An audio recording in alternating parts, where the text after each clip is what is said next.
Hello friends, आप सभी का स्वागत है आपके अपने यूट्यूब चैनल ऑनलाइन शिक्षण पर। मैं हूं आपके साथ अंजलि बालियान और आप सभी का स्वागत करती हूं। दोस्तों, आज की इस वीडियो में हम फिज़िकल एजुकेशन के ऑब्जेक्टिव टाइप क्वेश्चंस आपको जो असाइनमेंट में दिए गए हैं मॉड्यूल 1 और मॉड्यूल 2 को सॉल्व करेंगे। तो आप सभी लोग तैयार हो जाइए, एक एक कर हम सभी प्रश्नों के उत्तर जानने वाले हैं और फुल स्कोर करने वाले हैं। तो चलिए गाइस, फिजिकल एजुकेशन का मॉड्यूल 1 की शुरुआत करते हैं उसके ऑब्जेक्टिव क्वेश्चंस की। तो पहला प्रश्न है, फोमाइट वाहिद संचरण का उदाहरण है। रुमाल, पीने के पानी का पात्र, खिलौने या उपयुक्त सभी। तो दोस्तों, इसका ऑप्शन नंबर डी उपयुक्त सभी बिल्कुल सही है। हम इसको लॉक करते हैं और आगे बढ़ते हैं। अगला प्रश्न है, मक्खियों द्वारा फैलने वाला रोग है। तो आपको इन चारों ऑप्शंस में से बताना है कि कौन सा ऐसा रोग है जो मक्खियों के द्वारा फैलता है। हैजा, डायरिया, डेंगू या गलसुआ। तो दोस्तों, इनमें जो हैजा रोग है ये मक्खियों के द्वारा फैलने वाला रोग है। हमने इसको क्लिक किया और आगे बढ़े। अगला प्रश्न आपके सामने है, निम्नलिखित में से कौन सा श्वसन तंत्र का रोग नहीं है। यानी इन चारों में से कौन सा ऐसा रोग नहीं है जो श्वसन तंत्र को प्रभावित करता है। चलिए देखें, पहला है इन्फ्लुएंजा या दमा, कुकर खांसी या टाइफाइड। तो इनमें से दोस्तों जो टाइफाइड होता है यह दूषित जल या मच्छर के काटने से होता है, यह श्वसन तंत्र को प्रभावित नहीं करता है। तो हमने इस पर क्लिक किया और आगे बढ़े। अगले प्रश्न में आपसे पूछा गया है, बच्चों में अमेबिये पेचिश रोग का कारण है।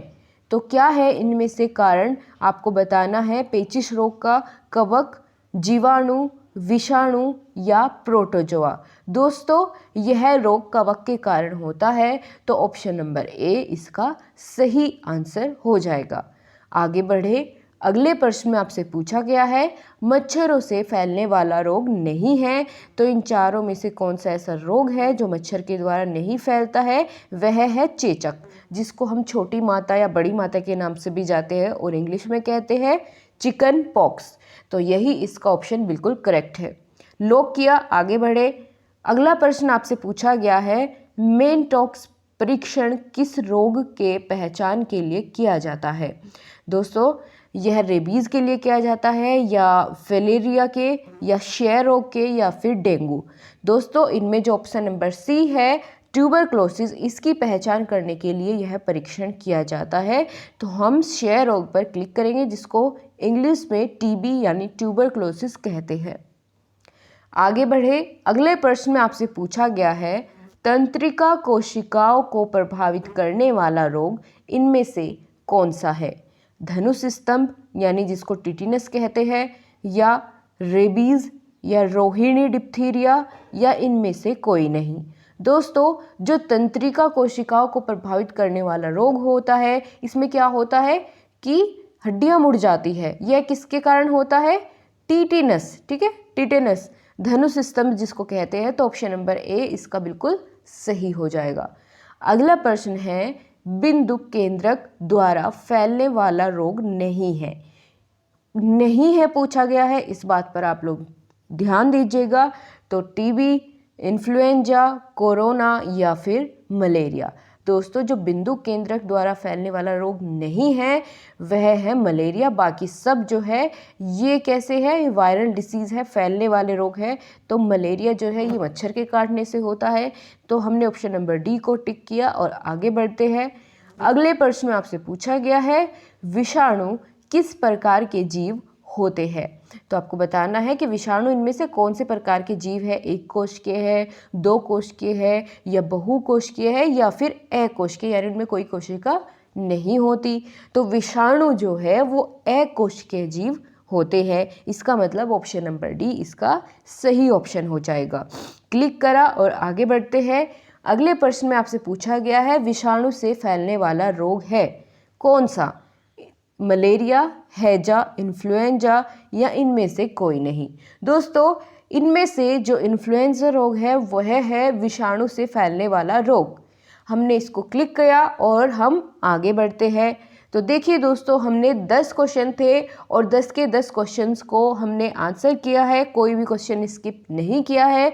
अब बारी आती है सबमिट करने की और अपना स्कोर देखने की। चलिए सबमिट कर देते हैं, देखते हैं हमने कितना स्कोर किया है। तो दोस्तों, हमने फुल स्कोर किया है 10/10, हमारा स्कोर 100% है। तो दोस्तों, आगे के मॉड्यूल पर चलते हैं। उससे पहले अगर आपने अभी तक वीडियो को लाइक और चैनल को सब्सक्राइब नहीं किया है तो चैनल को सब्सक्राइब कर बेल आइकन को भी प्रेस किए, और अगर वीडियो पसंद आई है, हेल्पफुल लगी है तो लाइक करके अपने सभी दोस्तों के साथ शेयर ज़रूर करें। चलिए अब बढ़ते हैं अगले मॉड्यूल की तरफ। तो चलिए, सेकंड मॉड्यूल का पहला प्रश्न बिल्कुल आपके सामने है। डंक वाला स्थान दिखाई देता है कैसा? नीले रंग का, पीले रंग का, काले या फिर लाल रंग का? दोस्तों, डंक वाला स्थान कैसा दिखाई देता है? लाल रंग का दिखाई देता है।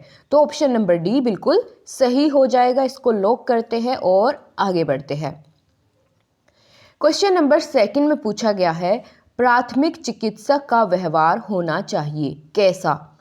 क्रोध युक्त, जल्दबाजी वाला या सहानुभूति युक्त व्यवहार, या फिर इनमें से कोई नहीं? तो इसको तो बिल्कुल देखते देखते सोल्व कर लेंगे कि प्राथमिक चिकित्सक का व्यवहार होना चाहिए सहानुभूति युक्त। ठीक है, तो ऑप्शन नंबर सी बिल्कुल सही इसका आंसर होगा। इसको लॉक करें और आगे बढ़ते हैं। अस्थिभंग निम्नलिखित 2 प्रकार का होता है कैसा? सरल एवं कठिन अस्थिभंग, सरल एवं विषम अस्थिभंग, या कठिन एवं विषम अस्थिभंग, या फिर ये सभी? तो दोस्तों, जो अस्थिभंग होता है वो 2 प्रकार का होता है। कौन कौन सा? सरल और विषम अस्थिभंग, यानी ऑप्शन नंबर बी। इसको हम टिक करेंगे और आगे बढ़ेंगे। अगले क्वेश्चन में आपसे पूछा गया है, जलने से होने वाले घाव पर निम्न में से किसमें भिगोकर मुलायम कपड़ा या रुई रखनी चाहिए? पोटेशियम पेरामैग्नेट, या फिर सोडियम बाइकार्बोनेट, या सोडियम क्लोराइड, या फिर सोडियम कार्बोनेट? दोस्तों, जलने से होने वाले घाव पर जो पट्टी या कपड़ा या रुई भिगोकर रखनी चाहिए वह सोडियम बाइकार्बोनेट में भिगोकर रखनी चाहिए। ठीक है, तो ऑप्शन नंबर बी बिल्कुल सही है। इसी को लॉक करते हैं और आगे बढ़ते हैं। अगले क्वेश्चन में पूछा गया है, जब हड्डी टूटने के साथ घाव भी होता है तो उसे क्या कहते हैं? सरल अस्थिभंग कहते हैं, या विषम, या फिर सम अस्थिभंग कहते हैं, या इनमें से कोई नहीं? दोस्तों, जब हड्डी टूटने के साथ साथ घाव भी हो तो उसे हम कहेंगे, इनमें से ऑप्शन नंबर कौन सा इसका सही होगा? चलिए देखते हैं। विषम अस्थिभंग, यानी ऑप्शन नंबर बी इसका बिल्कुल सही हो जाएगा, विषम अस्थिभंग। इसी को क्लिक करते हैं, आगे बढ़ते हैं। नेक्स्ट क्वेश्चन में आपसे पूछा गया है, मोच आने पर क्या होता है? लिगामेंट्स खिंच जाते हैं, या फिर लिगामेंट्स टूट जाते हैं, या हड्डी उतर जाती है, या फिर ए और बी दोनों? दोस्तों, जब मोच आती है तो लिगामेंट्स खिंच जाते हैं या फिर लिगामेंट्स टूट जाते हैं। तो इसका मतलब इसका ऑप्शन हड्डी नहीं उतरती है, तो ऑप्शन नंबर डी इसका बिल्कुल सही हो जाएगा। या तो लिगामेंट्स खिंच जाते हैं या टूट जाते हैं। Option number D is the right answer. अगले प्रश्न पर चले, प्राथमिक चिकित्सक के गुण होने चाहिए कैसे? चतुराई, साधन पूर्णता, व्यवहार कुशल, या फिर उपरोक्त सभी? तो दोस्तों, एक प्राथमिक चिकित्सक के गुण ये सभी होने चाहिए। उसमें चतुराई भी होनी चाहिए, कुशलता भी होनी चाहिए उसके व्यवहार में, और साधना पूर्णता भी होनी चाहिए। तो उपरोक्त सभी इसका सही आंसर होगा। अगले क्वेश्चन में आपसे पूछा गया है, प्राथमिक चिकित्सक को अत्यधिक रक्त बहने की स्थिति में सर्वप्रथम करना चाहिए क्या करना चाहिए? जब अतिरिक्त या अत्यधिक रक्त बहने की स्थिति हो तो सबसे पहले क्या करें?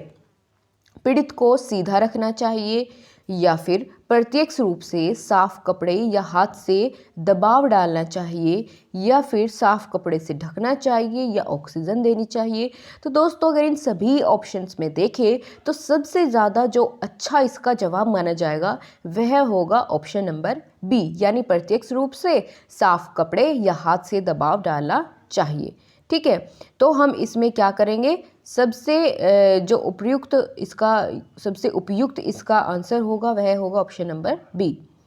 आगे बढ़े, डॉक्टर के आने से पहले जो भी सहायता दी जाती है वह क्या कहलाती है, वह कहलाती है प्राथमिक चिकित्सा। सभी लोग जानते हैं, एकदम देखते ही टिक करेंगे। तो ऑप्शन नंबर डी इसका सही होगा।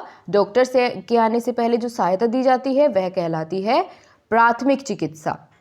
अगला प्रश्न है, प्राथमिक चिकित्सक को सर्वप्रथम पीड़ित की स्थिति जानने के लिए क्या करना चाहिए? सबसे पहले सांस की जांच करनी चाहिए, या चोट की जांच करनी चाहिए, या फिर पीड़ित से बात करनी चाहिए और उसे हिलाकर देखना चाहिए, या फिर बीमा की जांच करनी चाहिए। ये तो बहुत ही ऑप्शन नंबर 4 बहुत ही आपको डेंजरस दिया गया है। क्या उसकी बीमे की जांच करेंगे? ऐसा नहीं है।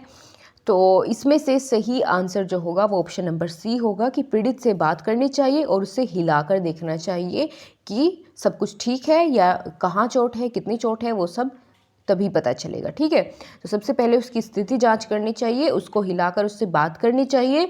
ऑप्शन नंबर सी बिल्कुल सही हो जाएगा। अब इसको सबमिट करते हैं, आगे बढ़ते हैं।